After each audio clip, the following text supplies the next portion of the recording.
Vamos a estar de pie y vamos a leer entonces Malaquías. Malaquías es fácil de ubicar. Si usted tiene su Biblia o tiene en su cuestión electrónica solamente pone Malaquías y sale, ¿verdad? Pero si lo tienen en la Biblia, Malaquías es el último libro del Antiguo Testamento, porque el siguiente libro que aparece en sus Biblias, de papel, impreso, es Mateo, que es entonces Nuevo Testamento. Y entonces leemos la palabra en el nombre del Padre, del Hijo y del Espíritu Santo. La versión es la Biblia textual, lo tienen en pantalla. Dice: el Hijo honra al Padre y el siervo a su Señor. Si pues yo soy Padre, ¿dónde está mi honra? Ahí el que está hablando es Dios, ¿ok? Es Dios el que está hablando. Y le está diciendo a los sacerdotes, vamos a comenzar otra vez. Le está diciendo lo siguiente: el Hijo honra al Padre y el siervo a su Señor. Si pues yo soy Padre, ¿dónde está mi honra? Y si soy Señor, ¿dónde está el temor que se me debe? Dice Jehová Sebaot a vosotros, oh sacerdotes, que despreciáis mi nombre. Padre, al comentar tu palabra, Señor, abrimos todo nuestro ser, espíritu, alma, cuerpo, pensamientos, intenciones. Señor, le decimos a nuestra mente que se enfoque en lo que tú nos quieres decir en esta mañana, porque es tu palabra, Señor, que nos edifica, nos exhorta, nos consuela, que nos sana, que nos libera, que nos afirma y que nos prospera, Señor Dios. La recibimos en el nombre de Jesús.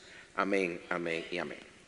Y es una tremenda exhortación este texto base con la que introducimos entonces este último libro del Antiguo Testamento, y con el cual damos por finiquitado, por cerrado el tema de los profetas menores. Y yo como pastor espero que ustedes hayan aprendido algo de las enseñanzas que recibieron. Por lo menos, lo mínimo que espero es que ustedes hayan leído a estos profetas menores, ¿ok? Creo que el que más tenía era Zacarías. Zacarías, que tenía 14 capítulos, ¿ok?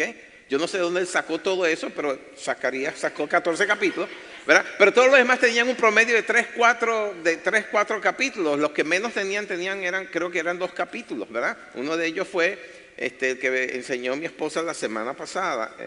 ¿A quién fue que enseñaste la semana pasada?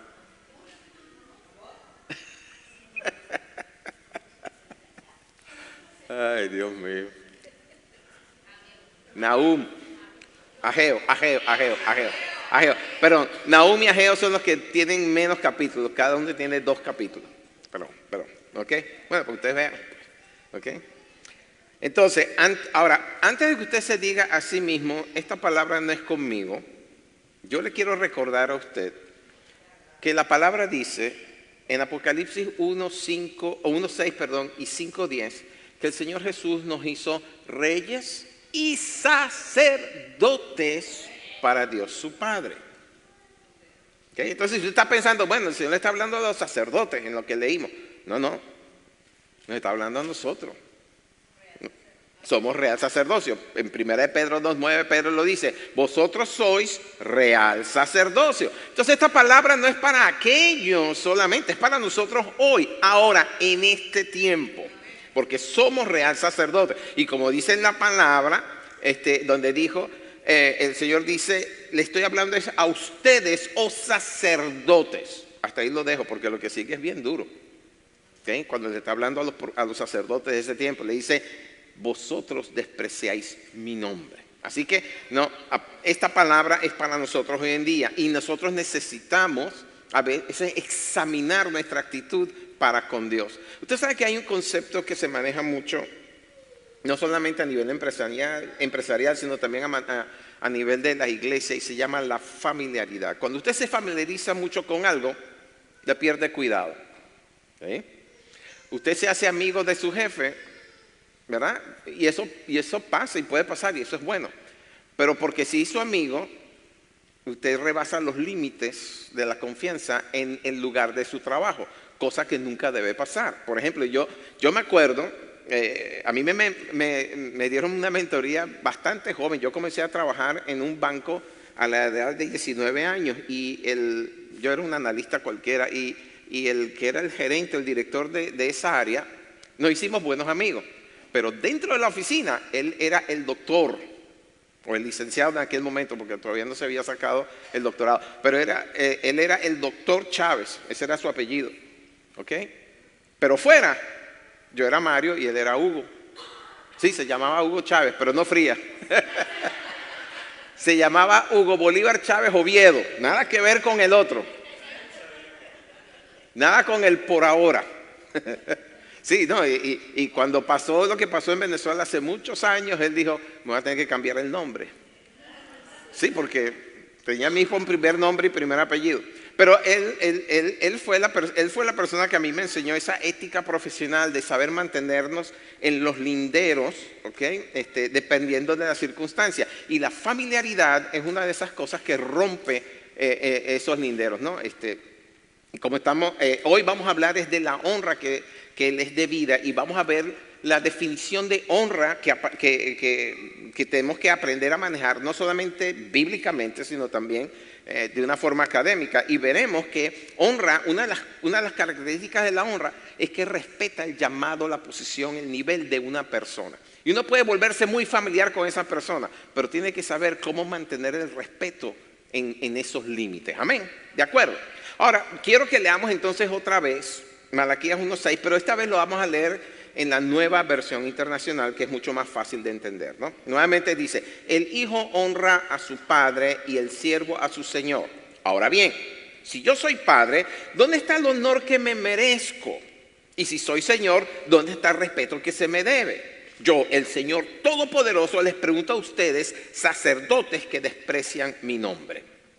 ¿Ok?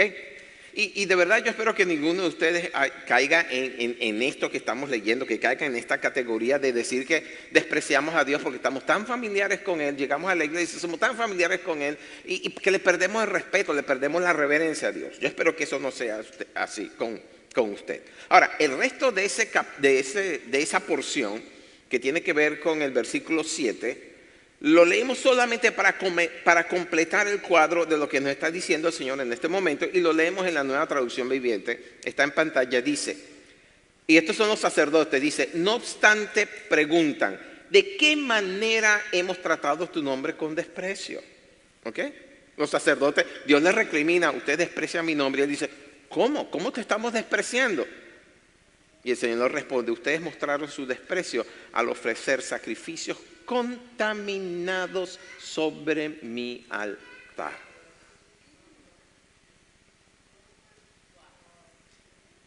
Entonces se preguntan, ¿cómo hemos contaminado los sacrificios? Y el Señor les responde, lo contaminaron al decir que el altar del Señor no merece respeto. Eran actitudes que habían desarrollado estos sacerdotes, se habían acostumbrado al rito. Y eso es algo que nosotros tenemos que tener cuidado, porque todos nosotros tendemos a establecer ritos. Yo, por ejemplo, yo soy una persona de ritos. Yo me paro a las 4 de la mañana y me meto en mi habitación. Bueno, primero me levanto de acá, me voy al baño, me lavo, me cepillo, me peino, porque me voy a una cita con el Señor. Ese es mi rito, ese es mi ritual. Y entonces me voy a mi cuarto, cierro la puerta, pongo la música que quiero que esté de fondo y empiezo con el ritual. Lo primero que hago es abro la palabra y leo lo que me toca ese día, que lo llevo bien anotadito. Ese es mi ritual, ¿verdad?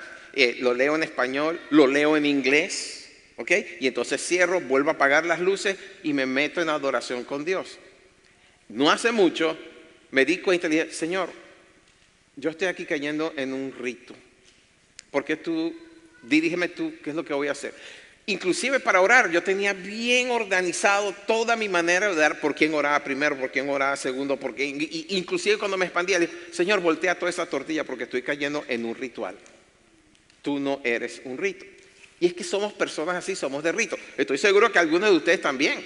Habrá quien se levanta en la mañana, se levanta de madrugada para orar y no se limpia ni los ojos, ni se cepilla la boca, pero se mete con el Señor. Ese es su ritual y es respetable. Yo no, a mí me gusta presentarme bien ordenadito con el Señor, ¿verdad que sí?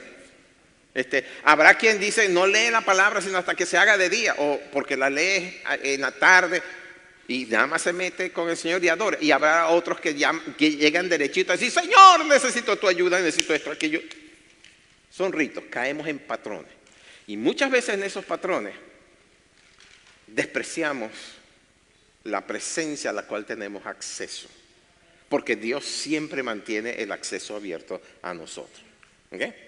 Yo soy de los que digo, Señor, yo me voy a encontrar contigo, yo me voy a presentar lo mejor posible. Obviamente que me pongo mi bata, ¿verdad? Sobre mi pijama y esas cosas, porque me quiero presentar bien, pues. Es mi cita con el Señor. Yo respeto eso del Señor. Amén. Y cuando estoy con Él, créanme, yo con ustedes he hecho broma, pero con Él no he hecho broma. Él a veces me hace reír, pero yo no le he hecho broma a Él. ¿Ok? ¿De acuerdo? Entonces, Malaquías, el libro de Malaquías, que de paso significa mi mensajero, en hebreo se pronuncia Mahlají, vivió y ministró bajo el dominio persa entre los años 430 al 420 a.C. ¿Ok? Esto para ustedes los que anotan, los que les gusta tener notas y esas cosas. Malaquías, o mi mensajero, así es lo que significa en hebreo, vivió entre los años 430 y 420 a.C., lo cual lo hace contemporáneo con Ageo, que lo predicó mi esposa el domingo pasado, con Zacarías, lo cual lo predicó el hermano Gadiel el domingo anterior, con Joel, que lo prediqué yo, y con Abdías, que lo traduje ya. Los otros 4 profetas que en ese tiempo vivieron y ministraron bajo el imperio persa. Y su ministerio se desarrolló fue básicamente en Jerusalén. ¿Ok?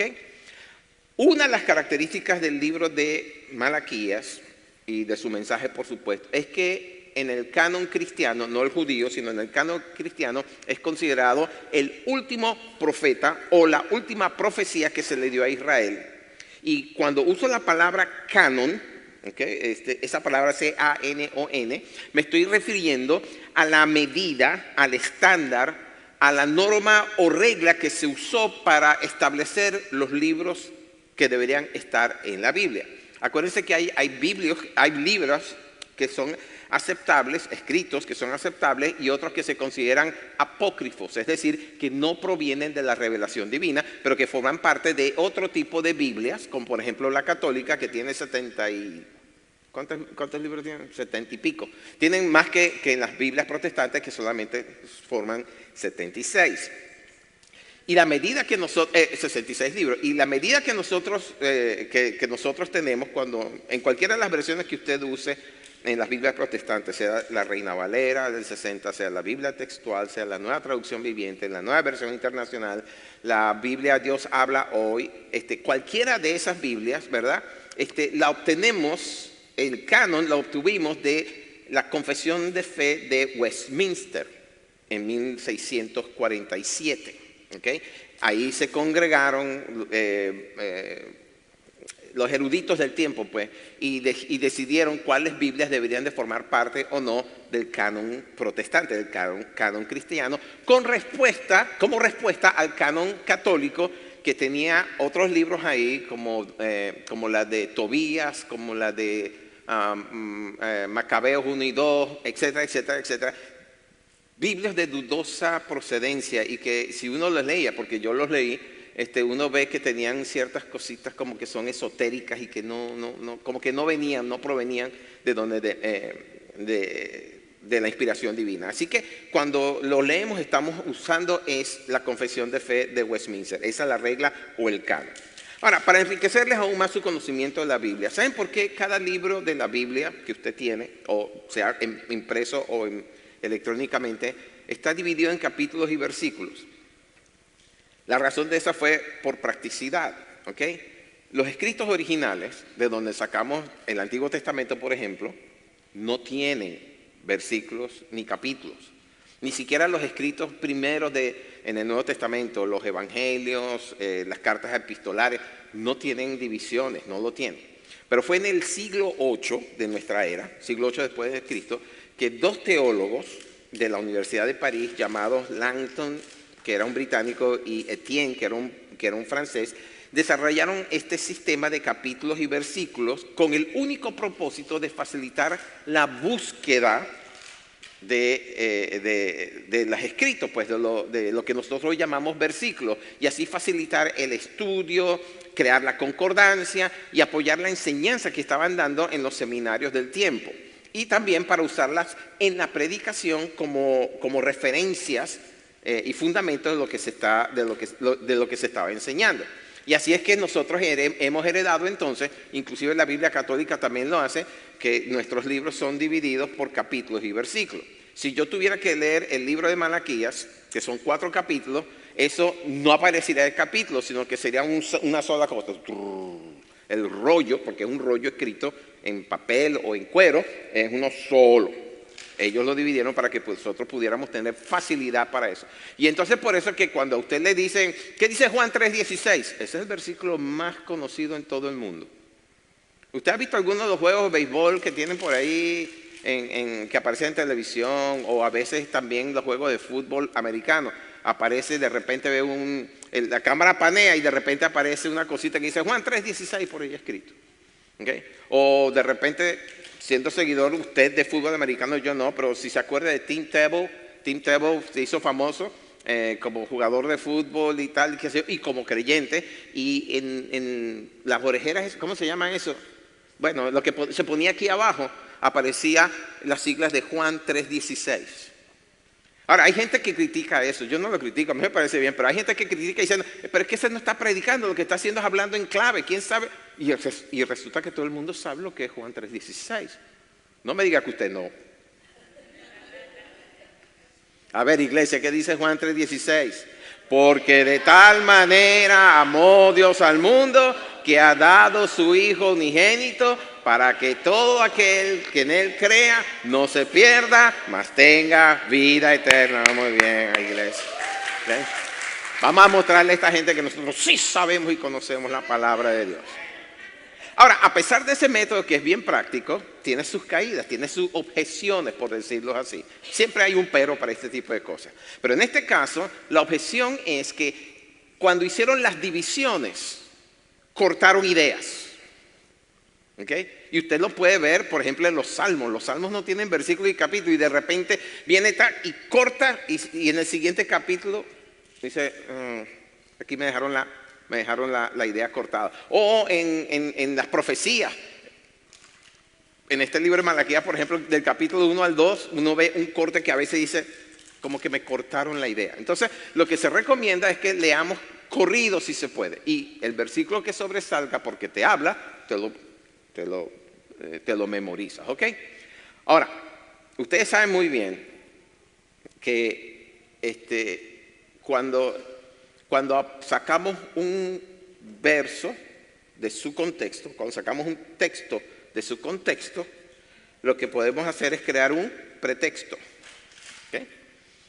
Y muchos textos se han sacado de su contexto para crear herejías. ¿Okay? Así que siempre hay que leer el contexto completo. Por eso fue que hoy leímos también, no solamente el versículo 6, nos aventuramos al 7 y al 8 para tener la idea más completa de lo que Dios nos está hablando. Porque un texto apartado de su contexto justifica cualquier cosa. ¿Ok? Cualquier cosa. Ahora, centrándonos entonces en Malaquías. Su mensaje es considerado desde el punto de vista cristiano como un periodo de transición. ¿Okay?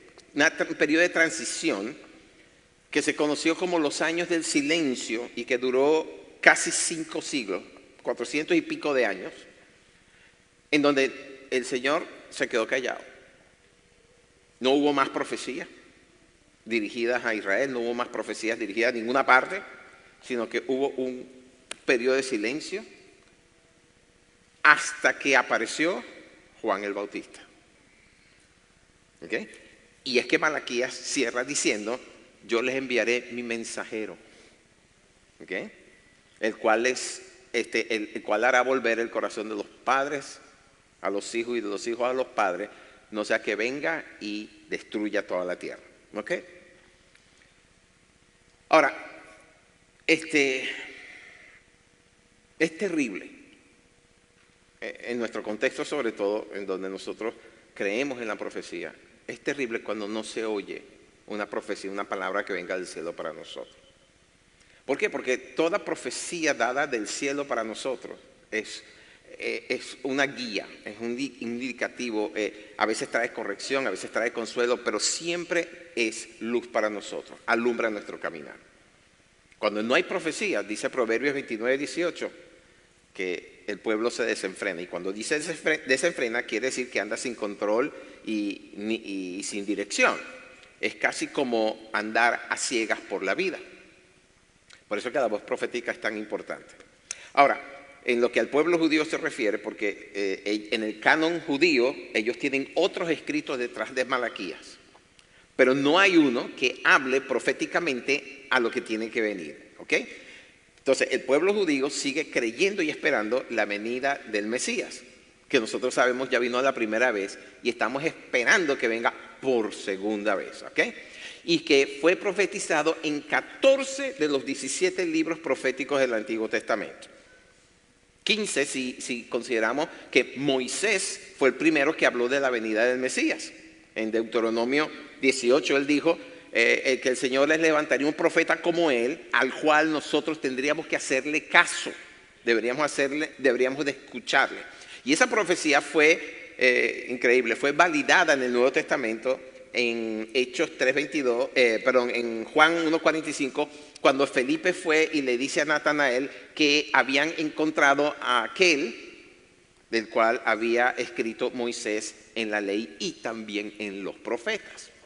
¿Okay? También Pedro lo afirma en Hechos 3:22-23 cuando está dando su testimonio delante del Sanedrín. ¿Okay? Aquel Mesías que ustedes rechazaron ha sido ahora establecido por Dios como la piedra angular. Así le dice Pedro en Hechos. ¿Okay?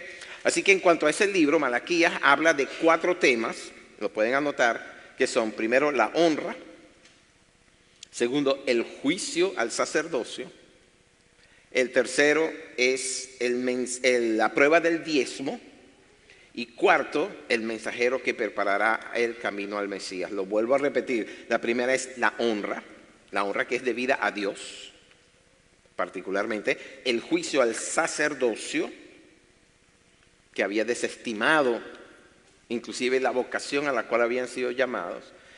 La prueba del diezmo, que es una prueba de fidelidad. Lo mencioné hoy, esta mañana, ¿verdad? Y por último, el mensajero que prepararía el camino al Mesías. Pero hoy nos vamos a centrar o enfocar en un tema que en mi opinión es de importancia capital para que nos vaya bien en esta vida, y es el tema de la honra, tanto a Dios, por el hecho de ser Dios, como a nuestros padres terrenales, a otras figuras de autoridad secundaria que tenemos en nuestra vida y aún a nuestro prójimo. Y voy a comenzar entonces por darles una definición de lo que significa honra. Lo saqué del diccionario Clave. Ok, ahí lo pueden ver, dice: honra es el respeto profundo hacia alguien por su dignidad, sus méritos o su posición. Ok, dignidad, méritos y posición.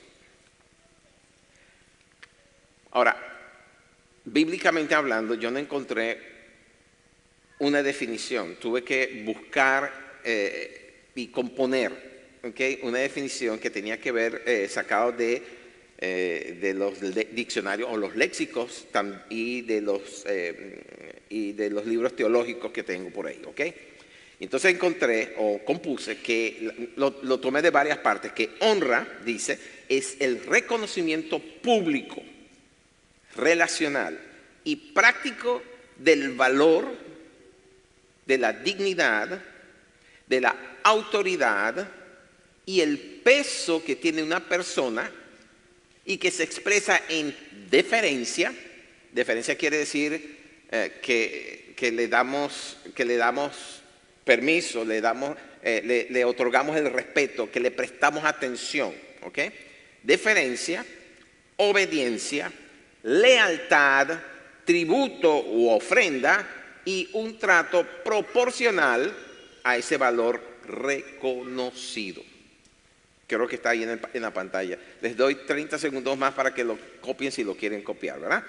Honra es, desde un punto de vista teológico, el reconocimiento público, relacional y práctico del valor, dignidad, autoridad y peso que tiene una persona, expresado en deferencia, obediencia, lealtad, tributo u ofrenda y un trato proporcional a ese valor reconocido. Ahora, cuando hablamos de Dios, de la persona de Dios, Honra implica, escuchen bien, rendirle el culto debido. ¿Okay? Esto es en cuanto a Dios. Honra implica rendirle el culto debido. Implica obedecer su palabra. E implica ordenar nuestra vida conforme a su carácter, dándole lo mejor de nosotros y no lo que nos sobra o lo que es defectuoso, como aparece en Malaquías 1:8, que lo leímos hace un momento. ¿Okay? En Malaquías 1:8 el Señor le pregunta a los sacerdotes, creo que está en pantalla: y cuando ofrecéis el animal ciego para el sacrificio, ¿no es eso malo? Asimismo, cuando ofrecéis el cojo o el enfermo, ¿no es eso malo? Preséntalo pues a tu príncipe. La palabra aquí príncipe quiere decir principal. Puede ser tu jefe inmediato, puede ser el dueño de una compañía, como puede ser el alcalde, el gobernador o el rey, ¿ok? ¿Acaso se agradará de ti o le serás acepto? Dice Jehová de los ejércitos. ¿Ok? Y con esto les quiero decir lo siguiente: no es la cantidad en lo que Dios se fija, sino en la calidad de lo que le ofrecemos. Es en eso lo que Dios se fija. Porque usted puede agarrar, si usted es un hacendado y cría vacas y toros, usted puede agarrar el toro más gordo, pero está lisiado, está cojo o es ciego de un ojo, y delante de Dios eso no es bueno. ¿Ok? O por el contrario, puede hacer como hizo la viuda de Marcos capítulo 12. Marcos capítulo 12 dice que llega un día y se sienta en el templo, a la entrada del templo, y se fija en el lugar de donde estaban trayendo todas las ofrendas.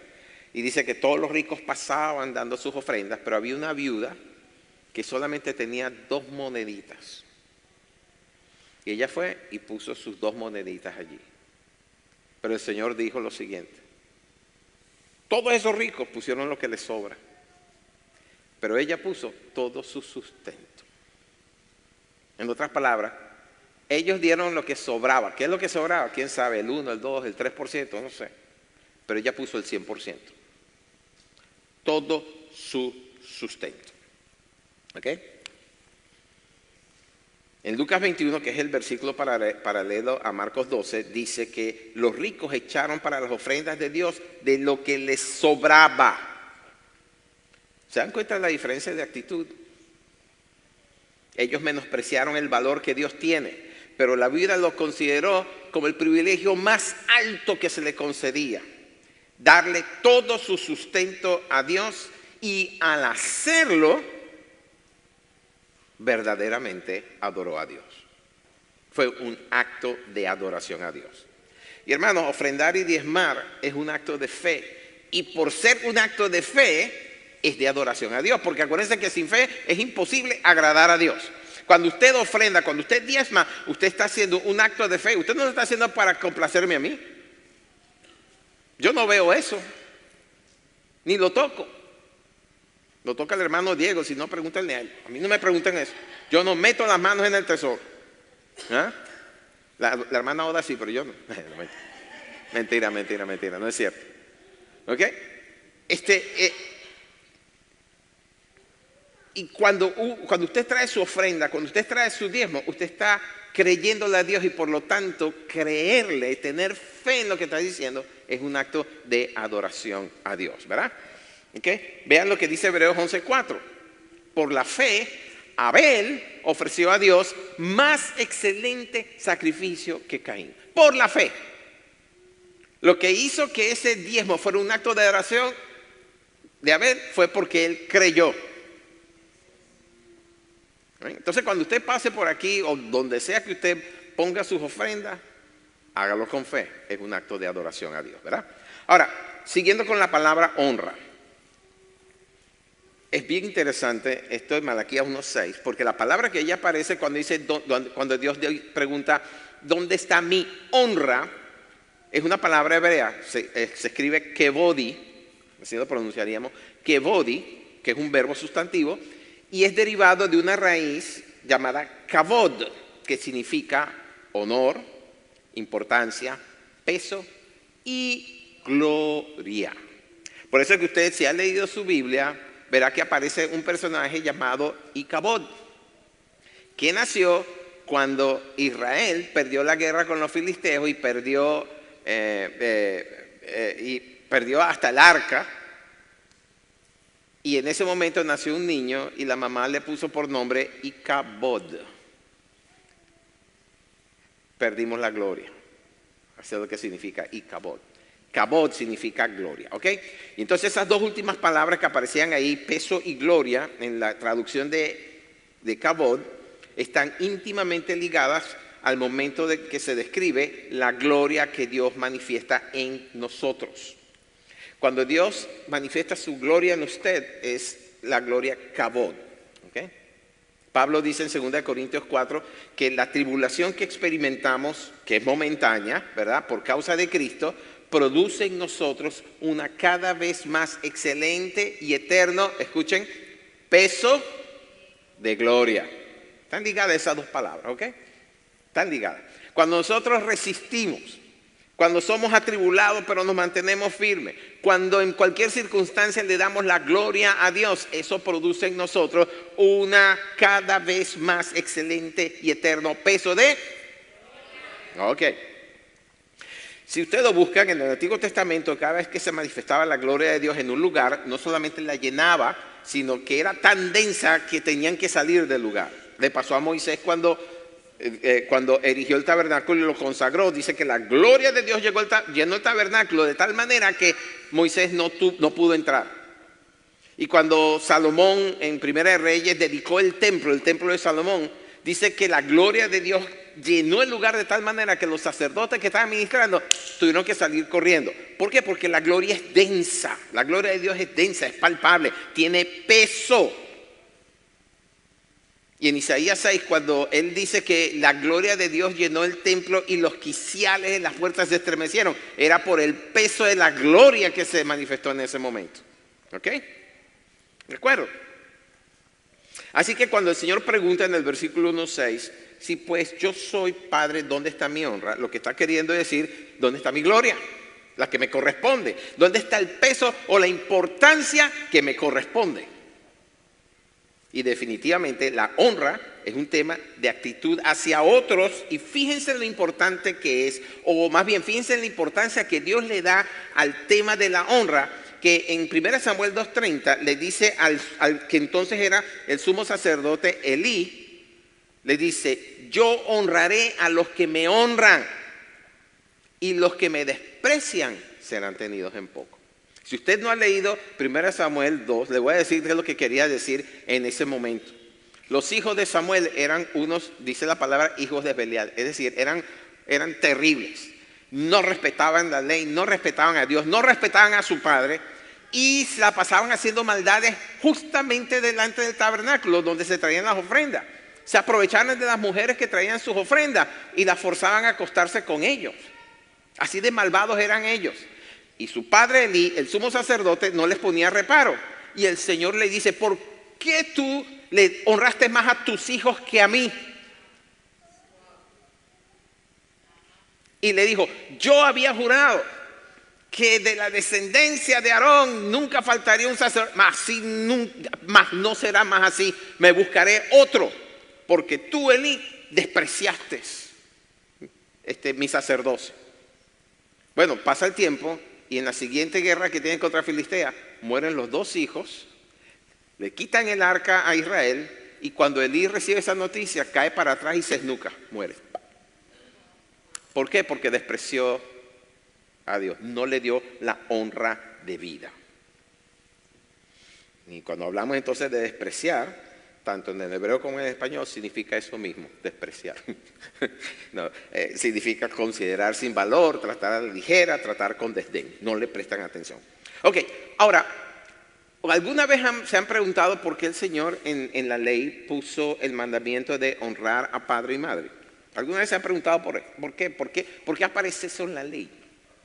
Okay, uno dice: yo entiendo que aparezca no matar, pero ¿por qué honrar a padre y madre? Bueno, se los voy a decir, pero antes de eso, Depende de qué libro esté usted leyendo, ¿okay? Aparece en cuarto o quinto lugar. En las Biblias protestantes aparece en quinto lugar, pero en las Biblias católicas aparece como cuarto. Dice amar a Dios sobre todas las cosas, no jurar su santo nombre en vano, santificar las fiestas, y cuarto, honrar padre y madre. En la Biblia nuestra aparece más bien en quinto lugar. Y el Señor le dio un carácter que no tiene ninguna de las otras leyes que le entregó a Moisés. Y es que al que honra a su padre y a su madre, le promete larga vida y prosperidad. ¿Ok? Guarda el cuarto mandamiento de honrar a tu padre y tu madre para que tengas larga vida y prosperidad. Éxodo 22, ahí está en la pantalla. Honra a tu padre y a tu madre para que tus días se alarguen en la tierra que Jehová tu Dios te da. ¿Escuchaste, Joel? Mis hijos me honran, ¿okay? Sobre todo este. La Nueva Traducción Viviente dice, honra a tu padre y a tu madre, entonces tendrás una vida larga y plena en la tierra que el Señor tu Dios te da. Yo creo que lo puso como un modelo a seguir por dos razones, sencillamente dos razones. Porque desde pequeños, nuestros padres terrenales son las primeras figuras de autoridades con las cuales lidiamos, los cuales influyen tremendamente en nuestra vida. Y es a través de ellos que aprendemos lecciones fundamentales como el respeto, como la obediencia y hasta la disciplina. ¿Okay? Y Hebreos 12:9 dice, en la Biblia textual, dice, además nosotros hemos tenido a nuestros padres naturales, los cuales nos castigaban y los respetábamos. ¿No seremos mucho más dóciles entonces al Padre de los Espíritus y viviremos? ¿Okay? Y en Efesios 6:1-3 dice, hijos, obedeced en el Señor, y subrayo, obedeced en el Señor a vuestros padres, porque esto es justo. ¿Qué es que es justo? ¿Qué es lo que es justo? Obedecer al Señor, obedecer a nuestros padres en el Señor. Y el siguiente versículo, el 2, dice, honra a tu padre y a tu madre, que es el primer mandamiento con promesa para que te vaya bien. Escúcheme en lo siguiente. Honrar a Dios comienza en casa. ¿Okay? No se puede desarrollar una relación de honra a Dios sin antes haber aprendido a respetar a quienes Él colocó como figuras de autoridad primaria en nuestra vida, desde nuestro nacimiento. Nuestros padres son el primer modelo visible de autoridad que tenemos. La corrección y el cuidado que nos dan nos ayuda a desarrollarnos como hombres y mujeres de bien en la vida. Cuando no se nos da eso, cuando no recibimos eso de nuestros padres, nos desarrollamos como unos patanes. ¿Por qué? Porque ni a ellos mismos respetamos. Mucho menos vamos a respetar al prójimo. Y tampoco vamos a respetar ningún otro tipo de autoridad. ¿Sí? Nuestros padres son esas figuras primarias de autoridad. Después vendrán los maestros en las escuelas. Después vendrán los pastores en las iglesias. Vendrán los líderes que Dios nos ponga en las empresas. Y otras figuras. Pero el corazón obediente y respetuoso se forma en casa. ¿Ok? Y en lo que a Dios respecta, Él se manifiesta como Padre. Entonces cuando Él pone honrar a padre y madre, es también honrar a Dios. Porque si honras a tu padre y a tu madre, estás honrando a Dios. En el Señor, ¿ok? En Efesios 4, 5 y 6, vemos que Pablo dice, tenemos un Señor, una fe, un bautismo, un Dios y Padre de todos, el cual es sobre todos y por todos y en todos. Además de eso, el mismo Señor Jesucristo nos muestra a Dios como nuestro Padre. ¿Okay? En Mateo 6:9, cuando nos enseña a orar, cómo comienza, dice, ustedes orarán así, Padre nuestro que estás en los cielos. ¿Okay? En Juan 14, 6 y 9 dice, el que me ha visto a mí, ha visto al Padre. Nuevamente está la figura del Padre. En Juan 20, 17 dice, subo a mi Padre y vuestro Padre, a mi Dios, vuestro Dios. Y hay otras más escrituras, nada más escogí estas tres para que ustedes vean que la figura de Dios como Padre es importante. Y entonces todo eso tiene que ver con ese quinto mandamiento que Él pone en la palabra que dice honra a padre y madre. Tiene una razón y un motivo. ¿Ok? Pero eso no se queda así, porque nosotros también tenemos que aprender a orar a honrar como padres que somos a nuestros hijos. ¿Ok? Para honrar, nuevamente, para honrar a Dios tenemos que saber cómo honrar a nuestros padres. Pero como todo en la vida, en esta vida, es que es injusta, como todo lo demás, hay excepciones. ¿Ok? Como por ejemplo, cuando nuestros padres no viven de acuerdo con el modelo bíblico y lo que traen a nuestra vida son tropiezos en nuestra relación con Dios. ¿Ok? Por eso es que yo pienso que está escrito en la continuación de Efesios 6:4 que como padre no debemos provocar a ira a nuestros hijos. ¿Ok? No debemos provocar a ira a nuestros hijos, sino que más bien debemos criarlos en la disciplina y amonestación del Señor. Y créanme cuando les digo que hay padres malos. Hay padres que son muy, pero muy malos. Y cuando digo padre no solamente me refiero a la figura masculina, también a la femenina. Digo padres, hablo de papá y mamá. Hay padres que son terribles. Y ustedes lo ven en las noticias, no tengo que decir más. En Mateo 10:37 el Señor Jesucristo dijo, si alguno viene a mí y no aborrece a padre, a madre, a su mujer, a sus hijos y hasta a sus hermanos y hermanas, y aún hasta su propia vida, no es digno de ser mi discípulo. Ahora, eso se ha malinterpretado muchas veces, porque lo que el Señor Jesucristo quiere decir allí no es que odiemos a nuestros padres o familiares. Lo que quiere decir el Señor Jesucristo ahí es que Él está por encima de eso. De eso. Ahora, ¿cómo nosotros podemos honrar a lo que está por encima de lo que sí vemos si no lo aprendemos en casa? Es como el Señor dijo, ¿cómo puedes amar a Dios a quien no ves si no amas a tu prójimo, a tu hermano, a quien sí ves? ¿Ok? ¿De acuerdo? Si tus padres te son tropiezo para que alcances ese fin, el de ser criado en el temor y la amonestación del Señor, porque ellos no creen, porque más bien son un tropiezo, porque son una constante burla, porque te alteran el ambiente de tu vida, de tu casa, mejor es que te apartes de ellos. Es mejor que te apartes de ellos. Apartarte de ellos no quiere decir que lo vas a deshonrar, sencillamente quiere decir, no, yo voy a honrar a Dios. ¿Ok? Yo voy a honrar a Dios con mi vida. Y si mi papá y mi mamá no me permiten seguir a Dios, pues yo me apartaré de ellos. Los respetaré igual, seguiré llamándolos mamá y papá, y cuando los visite les daré un beso, los bendeciré, les llevaré, qué sé yo, pero no los voy a deshonrar. Sencillamente me voy a apartar porque ellos tienen su manera de pensar, yo tengo la mía. ¿Ok? ¿De acuerdo? La mejor manera de honrar a ese tipo de padres, créanme, es orando por ellos. Es orando por ellos. Y seguir orando por ellos hasta que Dios los toque y se conviertan a Él. Yo fui el tercero en mi casa que se convirtió al Señor. Primero se convirtió mi hermana, perdón, el cuarto. Primero se convirtió mi hermana, después se convirtió mi mamá, después se convirtió mi hermano menor y por fin llegué yo. El último de los 6 fue mi papá. ¿Okay? Y había contiendas en la casa. Mi hermana mayor, yo me acuerdo, el cuarto de ella estaba enfrente mío y cada vez que yo pasaba para entrar a mi cuarto, yo escuchaba un león rugir.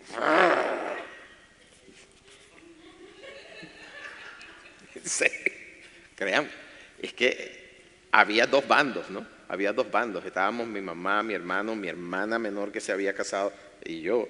Y el otro bando era mi hermana y mi papá. Y un día, yo creo que esto lo he contado antes. Yo compré varios libros para dedicar y regalar que me habían gustado mucho. Y cuando estoy dedicando los libros, llega mi hermana, yo veo que llega mi hermana en su carro y se estaciona y el Señor me dice, dedícale un libro a tu hermana. Digo, Señor, pero ella me ruge.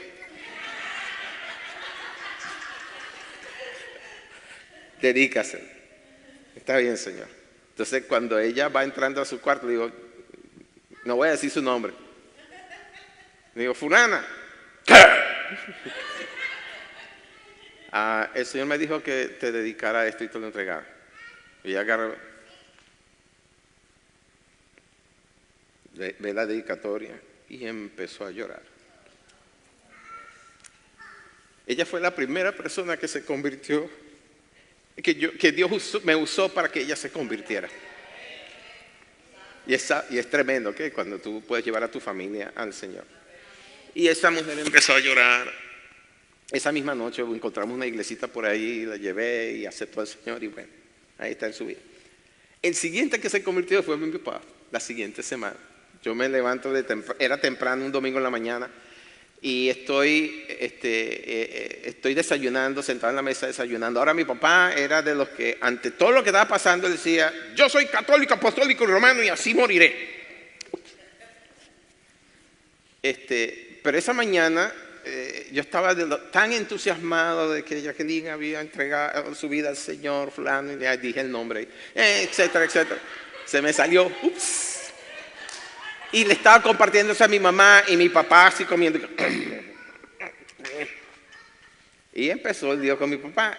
Entramos en una discusión tremenda. Yo lo único que me acuerdo fue que de repente yo estaba de rodillas, él estaba sentado, yo estaba de rodillas en él y yo decía, papá, yo no te estoy diciendo que estás equivocado. No es eso lo que te estoy queriendo decir. Si tú estás convencido de lo que crees, pues compruébate que estás en lo cierto. Mírame a mí, yo he cambiado, tú te has dado cuenta. Ya no digo malas palabras, ya no fumo. Estoy en casa la mayor parte del tiempo cuando no estoy trabajando. El Señor ha hecho una obra en mí. Mi papá me mira así, me levanta, me dice, anda a tu juego de bowling, porque yo pertenecía al equipo de bowling de la universidad y los juegos eran los domingos en la mañana y yo iba a la iglesia, era en la tarde, en la iglesia en la que yo me congregaba. Bueno, ahí pasó eso. De repente, un jueves por la noche, en una reunión parecida a la que nosotros tenemos en la capilla los miércoles en la noche, estamos ahí alabando y de repente yo volteo así y veo que mi papá está entrando a la iglesia.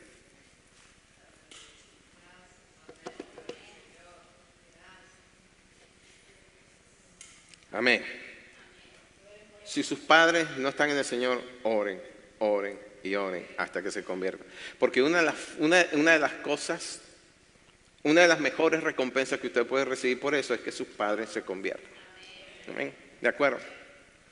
En Marcos 10:29, el Señor dijo, de cierto os digo que no hay ninguno que haya dejado casa, o hermanos, o hermana, o padre, o madre, o mujer, o hijos, o tierras por causa de mí y del Evangelio, que no reciba 100 veces más ahora en este tiempo y en el siglo venidero la vida eterna. 100 veces más.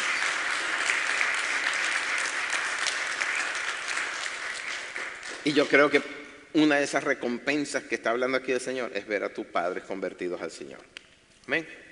Ahora, ¿qué hay de la honra a los que están en autoridad? ¿Okay? Vamos a Romanos capítulo 13, versos 1 y 2. Esos dos versos son una instrucción apostólica que nos da Pablo a nosotros los creyentes. ¿Okay? Pero antes de leerlos, les quiero decir el contexto de por qué, de qué es lo que está pasando ahí. Lo que él escribe en Romanos 13 tiene que ver con lo sucedido y que está registrado en Hechos 23, en donde Pablo es tomado preso. Él había ido a Jerusalén a pagar unos votos, ¿verdad? Quería celebrar la Pascua en Jerusalén y había sido hecho prisionero por los guardas porque la gente lo reconoció y dijeron, este es el que alborota a todo el mundo y mete a los gentiles en el templo y una cantidad de cosas. Lo meten preso y esa mañana siguiente lo meten al Sanedrín. Y cuando está en el Sanedrín, el sumo sacerdote manda a uno de los oficiales porque algo que dijo Pablo y ¡pum! Lo golpean, ¿no? Y al golpearlo, Pablo se molesta porque Pablo era un hombre de carácter, ¿verdad? Y le dice al sumo sacerdote, pareblanqueada, el Señor te bofeteará a ti. Tal fue la sorpresa de lo que escucharon ahí que el oficial dijo, oye, ¿así injurias tú al sumo sacerdote? Y cuando Pablo se da cuenta de que era el sumo sacerdote, se arrepiente y pide perdón. Le dice, disculpen hermano, no sabía que era el sumo sacerdote porque está escrito que no debes maldecir a un príncipe de tu pueblo. ¿Okay? Él no sabía que era el sumo sacerdote. Ese texto que les estoy diciendo está en Éxodo 22:28 que dice, no injuriarás a los jueces ni maldecirás al príncipe de tu pueblo. Nuevamente, la palabra príncipe no quiere decir realeza, lo que quiere decir es que una persona principal, es una persona en autoridad. Y esa experiencia fue lo que le sirvió a Pablo para que entonces escribiera lo que está en Romanos capítulo 13, versos 1 y 2. Sométase toda persona a las autoridades superiores. ¿Por qué? Porque no hay autoridad sino de parte de Dios, y las que hay por Dios han sido establecidas. Ahora, ¿eso quiere decir que todas son buenas porque Dios las estableció? No. Hay autoridades que Dios pone como juicio. ¿Okay? Y son terribles. En la Nueva Traducción Viviente dice así: toda persona debe someterse a las autoridades de gobierno, pues toda autoridad proviene de Dios, y los que ocupan puestos de autoridad están allí colocados por Dios. En otras palabras, si nosotros irrespetamos la autoridad que Dios colocó, estamos irrespetando al que lo colocó. ¿Ok? Si ustedes van a Tito 3:1, Pablo dice exactamente lo mismo. Y Pedro también, en 1 Pedro 2:13, le pide a la iglesia que se sometan a toda institución humana, porque han sido puestos por Dios. Ahora, ¿eso significa que debemos estar de acuerdo con todo lo que dicen o hacen nuestros gobernantes? La respuesta es un rotundo no. ¿Okay? Lo que eso quiere decir es que debemos tratarlos con respeto, con orden y obediencia, siempre y cuando no contradigan la voluntad de Dios. Esa fue la misma actitud que mostraron Pedro y Juan cuando delante del Sanedrín también, en Hechos capítulo 3, ellos venían de haber sanado al cojo que estaba en la puerta de la Hermosa. Un hombre que tenía 40 años cojo, y de repente lo sanaron, y eso alborotó a todo el mundo. Los llevan delante del Sanedrín, donde está el sumo sacerdote, donde están todos los fariseos y los saduceos, y le preguntan: ¿cómo hiciste eso? Bueno, porque fue en el nombre de Jesús. Les prohibieron, entonces estaban enojados porque lo habían hecho en el nombre de Jesús. Y les prohibieron que siguieran predicando en el nombre de Jesús. Y entonces Pedro le responde en Hechos 4:19: juzgad si es justo delante de Dios obedecer a vosotros antes que a Dios. ¿Ven dónde están los límites de las cosas? Ahora, tú puedes tener como líder a un brujo, a un pagano, pero es tu líder. El límite está en donde él te pide hacer algo que tú sabes va en contra de la voluntad de Dios. Por lo demás, sigue siendo tu líder. ¿Cuál es mi consejo? O oras por él hasta que se convierta, o renuncia y te vas a trabajar a otro lado. Pero no lo irrespete. No lo irrespete. ¿Ok? El máximo ejemplo de sujeción que tenemos en la palabra nos la dio el Señor Jesucristo. Él se sometió al juicio que le hicieron, ¿verdad? Un juicio en un tribunal que era completamente ilegal. Se sometió siendo inocente, se sometió siendo el Hijo de Dios. Se sometió a la turba que vino a buscarlo estando en el jardín, en el Getsemaní. Y a pesar de todo eso, él se sometió voluntariamente a ellos. Cuando fue interrogado por la autoridad romana, que era Poncio Pilato, le reconoció que tenía autoridad. En Juan 19:10 le dice: ninguna autoridad tendría sobre mí si no te fuese dada de arriba. En otras palabras, reconoció: estás puesto allí por una razón.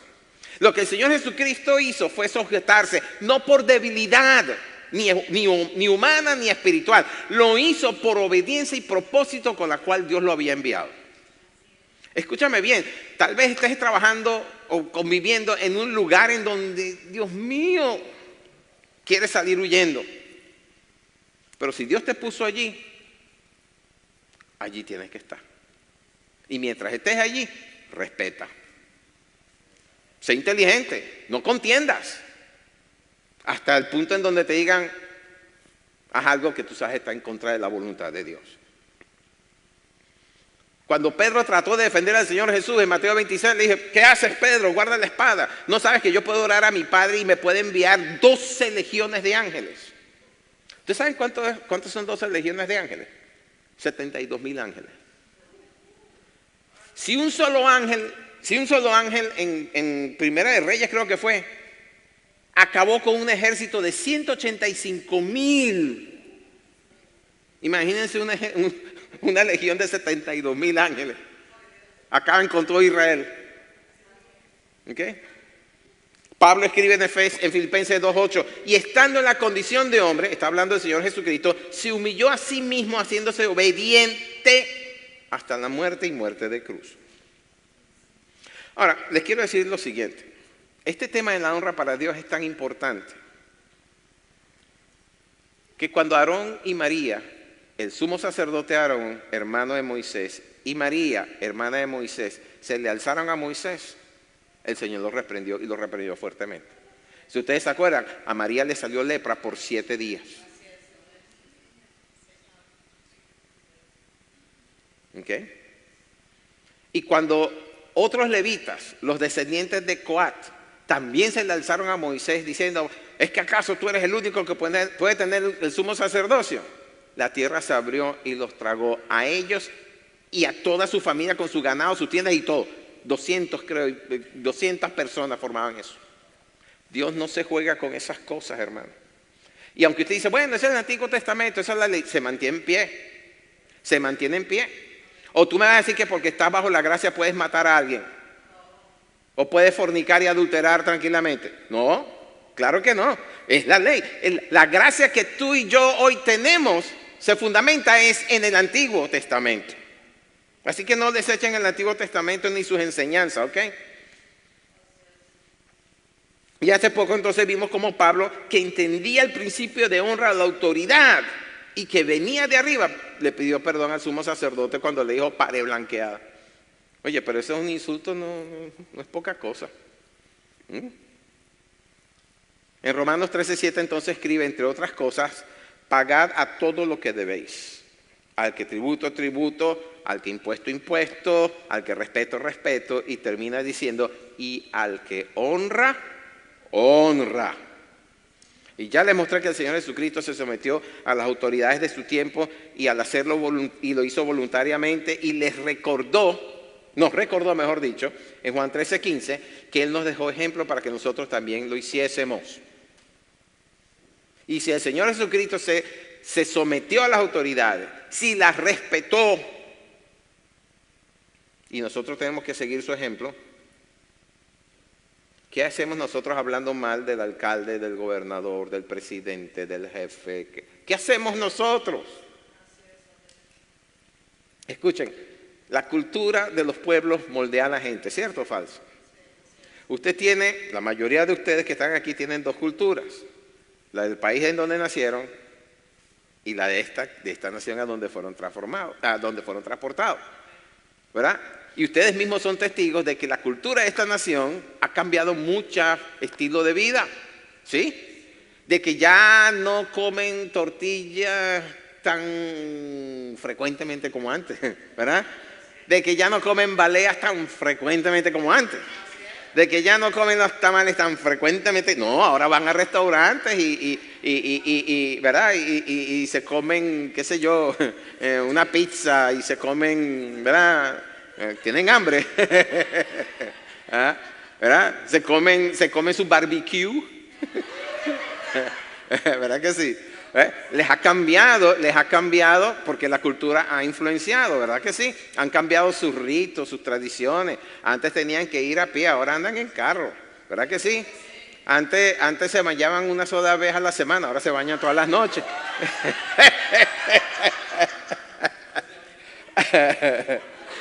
Si es que se bañan una vez a la semana. En fin, su estilo de vida ha cambiado porque la cultura de este país, ¿verdad que sí? Los ha influenciado. Hasta hablan distinto. Llaman a su mamá en México o en Guatemala o en El Salvador y que le dicen, mami, me dieron un ride. ¿Qué es eso, hijo? ¿Verdad que sí? Bueno, en fin, les ha cambiado una cantidad de cosas. La cultura en donde nosotros estamos aquí viviendo y en donde han crecido nuestros hijos y crecerán nuestros nietos, ahí está el otro nieto que tengo y por ahí está la tercera que viene en camino. Nos ha cambiado nuestra manera de vivir, ha cambiado nuestra forma de ver las cosas. Pero hablando de esta cultura les quiero decir algo serio, en serio. Esta nación nació por una rebelión. Y esa rebelión ha seguido en la vida diaria de esta nación. Esta es una nación cuyas raíces son rebeldes. Se rebelaron al rey de Inglaterra. Yo no estoy diciendo si eso fue bueno o malo. Al final de cuentas, yo creo que todo eso estaba, estaba previsto en los planes de Dios, porque Dios quería hacer de esta nación una gran nación. De hecho, si no fuera por esta nación, Inglaterra hoy estaría hablando alemán. ¿Ok? ¿Cierto o falso? Pero las bases de esta nación son así, es una nación, el espíritu de esta nación tiende a rebelarse a las cosas. Y entonces ustedes ven cómo hablan de los que están en autoridad, la forma como hablan de los presidentes, no importa el partido que sea. Ustedes ven la forma en que hablan de ellos, cómo los maldicen, cómo se burlan de ellos. En estos días usted puede ver en televisión, en las noticias, cómo se burlan de las autoridades, cómo las enfrentan descaradamente. Tendrán sus máscaras y todas las demás cosas, pero entonces le están pintando lo que les conté, ¿verdad? Están haciendo y los llaman cobardes, y los llaman esto, y los llaman de todo, cuando son gente oficiales que están llamados a hacer justamente ese trabajo, pero no respetan la autoridad, no la respetan. ¿Okay? Y esta generación particularmente, si fuera la generación de los años 50, esa generación respetaba a su gente, porque esa era la época de la Segunda Guerra Mundial, y por algo llamaron a esa generación la más grande, la mejor generación en esta nación. Pero a partir de los años 60, cuando empezó el movimiento hippie, empezó el movimiento del amor libre, empezó el movimiento de las drogas, el LSD, todos esos alucinógenos, empezó otra vez a gestarse ese movimiento de rebelión en esta nación. ¿Okay? Y ha cogido unas dimensiones de irrespeto público que están fuera de todos los cánones establecidos, ¿ok? Miren, la conclusión es esta. Dios demanda que lo respetemos. Pero ¿cómo podemos respetar a Dios? ¿Cómo podemos honrarlo si primero no honramos a los que son nuestras autoridades? Empezando por la autoridad primaria, que son nuestros padres. La secundaria, que pueden ser nuestros tíos, nuestros abuelos, ¿verdad? A nuestros maestros de escuela. ¿Ustedes han visto cómo se están comportando hoy en día los muchachitos de middle school? ¿Cómo se le alzan a los profesores? ¿Ok? David me dice, David, aprende a honrar a tus profesores. ¿Ah? Es terrible, es terrible. Y Dios le presta una atención a eso tremenda. Dios demanda de nosotros espíritu de mansedumbre, tal como Él tuvo cuando enfrentó a las autoridades de su tiempo. ¿Amén? Y el principio de honra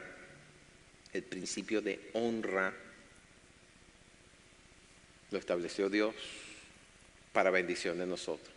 ¿Cómo es que dice? Es el Salmo 37, Gadiel, no sé. Dice, honra a Jehová con tus bienes y con la primicia de todos tus frutos. Y eso no habla solamente de dinero, habla de actitudes. Si honramos a Dios, Él nos honrará en público. ¿Ven?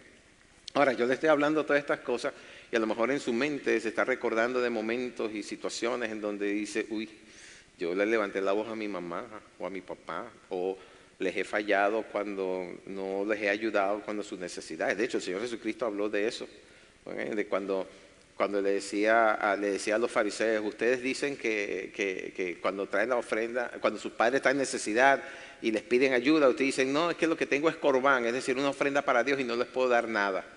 Oye, Dios no tiene hambre. Dios no necesita de nuestras ofrendas para comer ni para construir nada.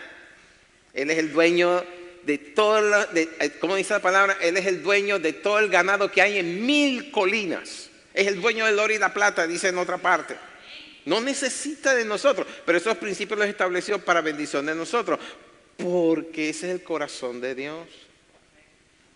Sí, yo no estoy diciendo que agarres tu diezmo y se lo des a que primero tenga necesidad. No, yo no estoy diciendo eso. Lo que estoy diciendo es que si tú ves a una persona en necesidad, una persona a quien le debes honra, como tus padres, y no hables mal de ellos después, en otra parte. ¿Ok? A lo mejor estás pensando, están surgiendo, viniendo a tu memoria momentos como esos. Déjame decirte lo siguiente, la honra es un termómetro de tu corazón.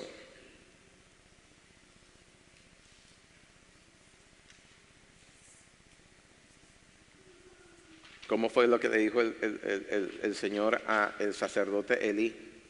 Yo honraré a los que me honran.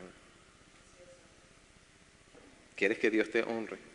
Comienza por honrar a tus padres y a tus figuras de autoridad, porque entonces Dios se complacerá en ti, porque tú mismo sabrás que eres capaz de honrar a Dios. ¿Amén? De honrar a Dios con todo lo que tienes. Con lo bueno de paso, no con lo que te sobra. Que eso es lo que a veces pasa. Hay gente que honra a Dios dándole $1 cada domingo. Eso lo leí en un artículo y lo llamaban la maldición del dólar. ¿Okay? Dice, no, pero es que yo ofrendo. Le das un billete todo arrugado. Es igualito a traerle un toro miliciado. Mismo principio. Mismo principio. Nos ponemos de pie. Con esto cerramos entonces la serie de los profetas menores y lo cerramos con este principio de la honra. Y fíjate que cuando Dios espera de ti que tú manifiestes honra, habla de respeto, consideración, valoración, no solamente de la persona, sino del llamado que tiene esa persona, del lugar de respeto que se merece esa persona. Puede ser tu empleado, merece tu respeto, merece tu honra. ¿Ok? No tiene que ser alguien por encima de ti, también por debajo de ti. Honra. Si tú honras, si eres una persona que sabe honrar, Dios te honrará a ti también. Amén.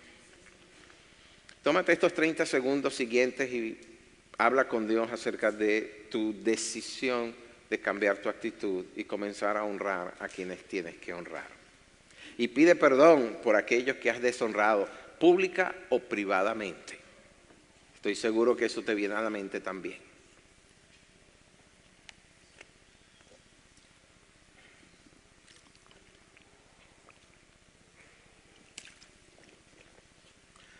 Padre, estamos tan agradecidos por tu palabra. Y como está escrito, tu palabra es una espada. Es viva y eficaz y es como una espada de doble filo que penetra hasta lo profundo del ser, separando, escudriñando, inquiriendo en lo que hay y sacando a luz lo que tiene que salir a luz. Señor, hoy hemos hablado del principio de honra y reconocemos que como cuerpo de Cristo no hemos sabido honrarte primeramente a ti, como tampoco a las autoridades que tú has puesto sobre nosotros, y que como ciudadanos de una nación no hemos sabido honrar a nuestras autoridades, respetarlos en lo mínimo. Y sobre todo, Señor, pedimos perdón todas las veces que hemos irrespetado a nuestros padres y nuestras figuras de autoridad. Padre, oramos que en esta hora ese principio quede bien establecido en nosotros. Que sepamos honrar al más grande como también al más pequeño, Señor. Que sepamos orar a los que están por encima de nosotros como también a los que están por debajo de nosotros, Señor. Que aprendamos a honrar a nuestro prójimo, que es el equivalente a amar a nuestro prójimo como nos amamos a nosotros mismos, porque eso es lo que a ti te place, Señor. Y te damos gracias, Señor, primero por el perdón de todos nuestros pecados, Señor Dios. Si no fuera así, Señor, no nos podríamos contar, no podríamos estar aquí. Gracias por la provisión que tú hiciste, Señor,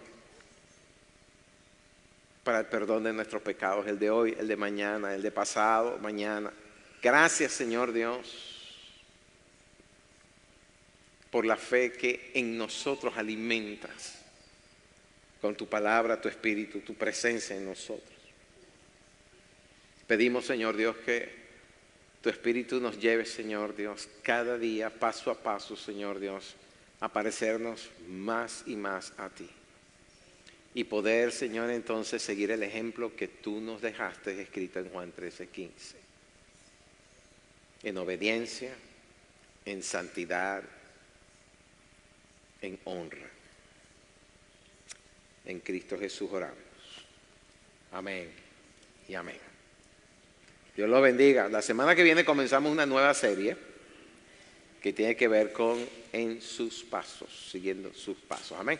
Así que no se olviden de que los miércoles estamos aquí en la capilla.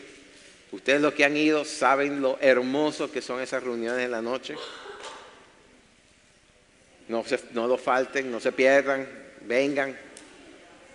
Y nos vemos entonces también el siguiente domingo. Dios los bendiga.